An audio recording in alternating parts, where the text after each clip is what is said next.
శ్రావ్య Nandula reception ఎంతో గ్రాండ్గా జరుగుతూ ఉంటుంది. అప్పుడు యామిని అహల్య పైన కుట్ర చేస్తూ అహల్యను పక్కకు తీసుకువెళ్ళి మాట్లాడుతూ ఉంటే అప్పుడు బుల్లబ్బాయి యామినిని అహల్యను గమనిస్తూ ఉంటాడు. మరోవైపు అహల్య ఎక్కడా కనిపించకపోవడంతో గౌతమ్ తన కోసం వెతుకుతూ కంగారు పడిపోతూ ఉంటాడు.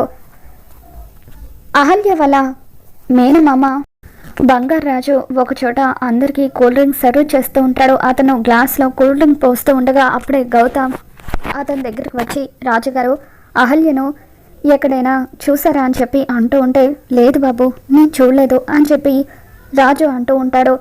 దాంతో గౌతమ్ తన కోసం మొత్తం కూడా వెతుకుతూ ఉండగా ఇంతలో అహల్య స్టేజ్ ఎక్కుతుంది. స్టేజ్ ఎక్కి మైక్లో మాట్లాడుతూ ఉంటే అప్పుడు యామిని ఎంతో ఆనందంగా అహల్య వైపు చూస్తూ ఇప్పుడు ఇది గౌతమ్తో డైవర్స్ గురించి అందరికీ చెప్పబోతుంది అని ఆనందపడిపోతూ చూస్తూ ఉంటే అదితి కూడా అలా సంతోషంగా చూస్తూ ఉంటుంది. అందరికీ నమస్కారం అంటూ అహల్య మైక్లో మాట్లాడుతూ నేను ఒక దిక్కుమొక్కు లేని అనాథను, అటువంటి నన్ను గౌతమ్ గారు పెళ్లి చేసుకున్నారు, ఆయన నన్ను చాలా బాగా చూసుకున్నారు అని చెప్పి అలా గౌతమ్ గురించి ఎంతో గొప్పగా చెప్తూ ఉంటుంది. అసలు గౌతమ్ గారు నన్ను ఏ పరిస్థితుల్లో పెళ్లి చేసుకోవాల్సి వచ్చిందంటే అని చెప్పి అహల్య కారణం చెప్పబోతూ ఉంటుంది.